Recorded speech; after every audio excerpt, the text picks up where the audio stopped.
با درود به دوستان عزیزم. در این پست هم ادامه میدم آموزش پیش درآمد شور از کتاب شورانگیز رو، قسمت دومش که از میزان سوم صفحه 4 شروع میشه. در این میزان در ابتدای سکوت چنگ داریم، بعد دو تا نوت دولاچنگ که اولین نوت دولاچنگمون نوت ر در سیمای زرد هست با علامت کروم. پس باید خرک هفتم زرد، سیمای خرک هفتم زرد ر کروم کوک بشه، رو به پرده بمتر از ر. ریتم این میزان یک و و دو و هست، به شرط اینکه یک رو سکوت کنیم. یک و دو و سر ضرب سکوت هست یا ضد ضرب اصطلاح اینجا داریم. در میزان بعدی یه نوت سیاه داریم، دو تا نوت چنگ که برای سیاه اول به خاطر علامت تی از شما خواسته شده که ریز بزنید، اما توصیه میکنم اول بدون ریز اجرا کنید. ببینید از میزان قبلش میزنم یک و دو و یک و دو و به این شکل. حالا اگر بخوایم ریز بزنیم برای این نوت، اگر که تازه شروع کردید به ریز زدن یا آشنایی زیادی با مضراب ریز ندارید یا احساس میکنید تواناییتون برای ریز زدن کمه، بهتره که ریز نوت ر رو فقط با 8 تا مضراب بزنید. 8 تا نوت سلاچنگ که برابر یک سیاه میشه، برای این ریز استفاده کنید. دقت کنید اول بدون ریز میزنم و بعد با ریز. یک و دو و، حالا با ریز یک و دو و به این شکل. 8 تا مضراب دقیقاً این سیاه رو میپوشونه و خیلی راحت به نوتای دو و سی وصل میشه. اگر کسی دستش قوی‌تر باشه میتونه تعداد مضراب بیشتری برای این نوت سیاه استفاده کنه در همون زمان یک سیاه. اما باید دقت کنید که وصل این ریز به نوتای بعد از خودش هم مهم است. یعنی اگر ما ریز رو تندتر بزنیم به این شکل اما وصل نتونیم بکنیم به نوت دو بعد از خودش، خیلی جالب نیست و سکته ایجاد میشه در اجرا. دقت کنید شکل نادرستش رو اجرا میکنم.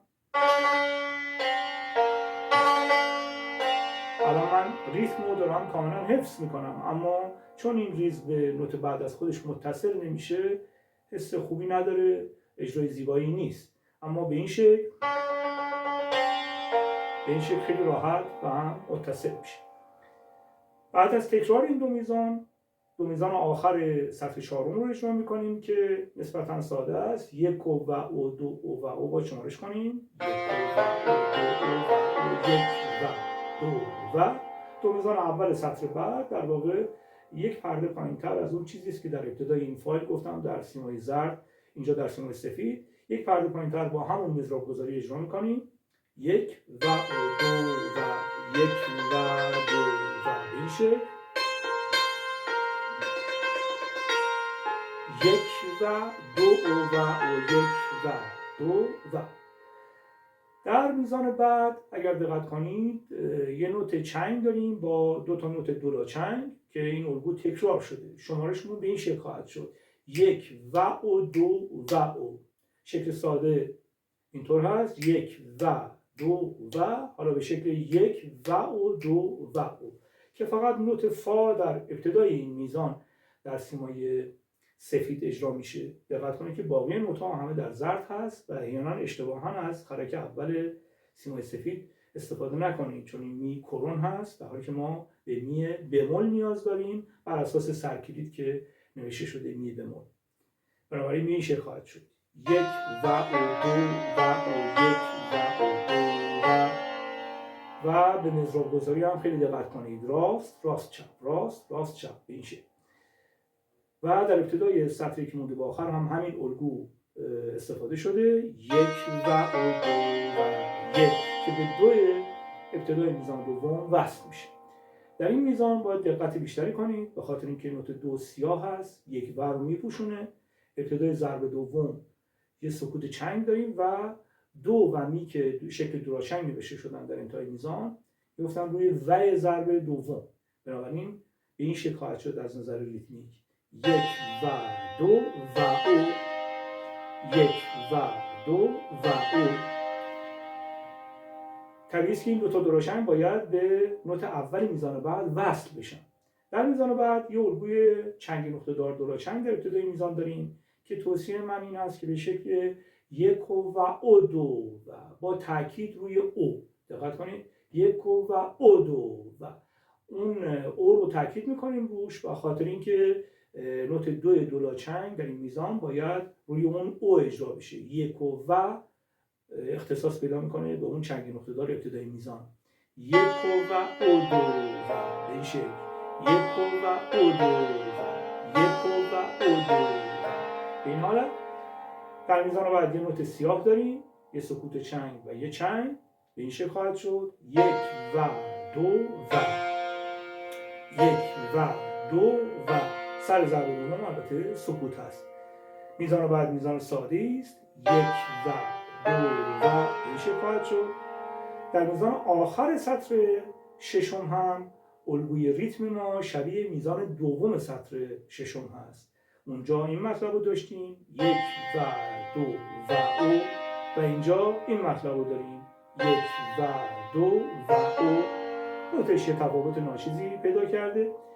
میزان اول سطر آخر و همینطور میزان سوم سطر آخر اگر دقت کنید الگوی مشابهی دارن، همون چنگ نقطه دار دور چنگ. یک و او دو و به این شکل باید اجرا بشه. به میزان قبلش اگر بچسبونم، یک و دو و او، یک و او دو و به این شکل. باز هم روی او نوت سی دولاچنگ رو اجرا میکنیم. میزان بعدی نوت لا شروعش هست، یک و دو و نوت دو در سیمای سفید روی و ضرب دوم اجرا میشه. در میزان بعدی دوباره الگوی دولاچنگ، باز میخوام چنگ نقطه دار دولاچنگ رو داریم که باز هم باید به شکل یک و او دو و شمارش بشه. یک و او دو و یک و او دو و بعد هم جفتای سل و دو که نسبتا ساده هست، یک و دو و یک و دو و. حالا یه بار هم پیوسته قسمت دوم رو اجرا میکنم. یک و دو و.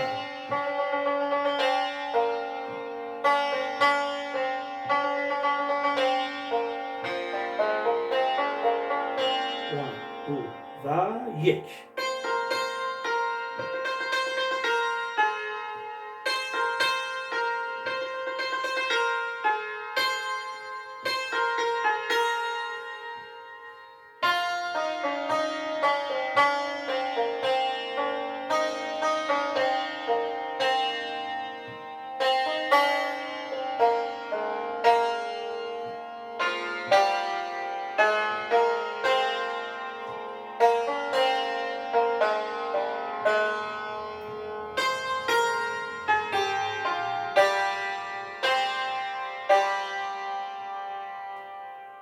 پیروز باشید. امیدوارم که مفید واقع شده باشه برای دوستان.